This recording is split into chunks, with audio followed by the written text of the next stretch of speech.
সন্তানের শরীরে দুইটি লক্ষণ দেখলে বুঝবেন সে বদনজরে আক্রান্ত হয়ে গেছে। বদনজর হচ্ছে খুবই ভয়ঙ্কর। নবীজি সাল্লাল্লাহু আলাইহি সাল্লাম জানিয়ে দিয়েছেন, বুখারী শরীফের হাদিস, আল আইনু হাক্কুন, বদনজর হচ্ছে সত্য। অনেকে বদনজরকে বিশ্বাস করতে চায় না।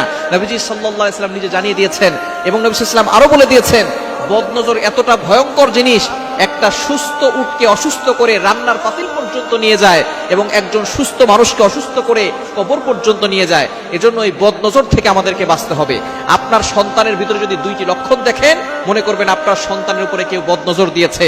অনেক সময় আমরা সন্তানকে খালি গায়ে রাখি, অনেক সময় মানুষকে দেখাতে নিয়ে যাই, সুন্দর সুন্দর পোশাক পরিয়ে ফেসবুকে ছবি দেই, ছবিতে কিন্তু বদনজর লাগতে পারে। আপনি সবকিছু নিয়ে শো অফ করতে যাবেন না। যাদেরকে বেশি ভালোবাসেন তাদেরকে শো অফ করতে যাবেন না। হাজবেন্ডের ছবি আপনি ফেসবুকে দিচ্ছেন, স্ত্রীর ছবি ফেসবুকে দিচ্ছেন, সন্তানের ছবি ফেসবুকে দিচ্ছেন, কন্যা সন্তানের ছবি ফেসবুকে দিচ্ছেন। মানুষের বদনজর লেগে গিয়ে আপনার ছেলেটা অসুস্থ হয়ে যাবে, আপনার মেয়েটা অসুস্থ হয়ে যাবে, আপনার ফ্যামিলি বরবাদ হয়ে যাবে। তখন আপনি বুঝতে পারবেন বদনজর কতটা ভয়ঙ্কর জিনিস। এজন্য বদনজর থেকে বাঁচতে হবে। যদি আপনার সন্তানের শরীরে দুইটি লক্ষণ দেখেন, বুঝবেন তার শরীরে বদনজর লেগে আছে। এক নাম্বার হচ্ছে, আপনি আপনার সন্তানকে খাওয়াচ্ছেন, সে খাবার খাচ্ছে, তারপরও সে শুকিয়ে যাচ্ছে, দিন দিন চেহারা নষ্ট হয়ে যাচ্ছে, দিন দিন শুকিয়ে যাচ্ছে। যদি এই লক্ষণ আপনার সন্তানের শরীরের ভিতরে থাকে, মনে করবেন কারো বদনজর আপনার সন্তানের উপরে লেগেছে। তখন কি করবেন আমি বলে দিচ্ছি।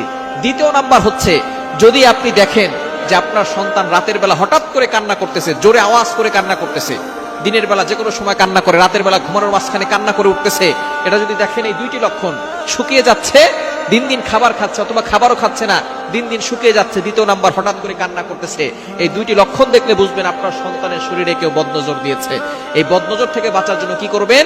আপনি আয়াতুল কুরসি সূরা বাকারা 255 নম্বর আয়াত, 3 নম্বর পারার 1 নম্বর পৃষ্ঠার 9, 10, 11, 12, 13 নম্বর লাইন, সূরা বাকারার 255 নম্বর আয়াতটি আপনি একবার পড়বেন। এরপরে আপনি সূরা কাফিরুন একবার, সূরা ইখলাস একবার, সূরা ফালাক একবার, সূরা নাস একবার পড়ে আপনার সন্তানকে ফু দিয়ে দিবেন। এবং আপনি এই বিষয়ে খেয়াল রাখবেন, যদি আপনার সন্তানকে কেউ দেখতে আসে, তাকে মাশাআল্লাহ বলতে বলবেন। বলেন মাশাআল্লাহ। যদি মাশাআল্লাহ না বলে, বলে যে খুব সুন্দর, ভালোই তো স্বাস্থ্য হয়েছে, এই ধরনের কথা বদনজর লেগে যেতে পারে।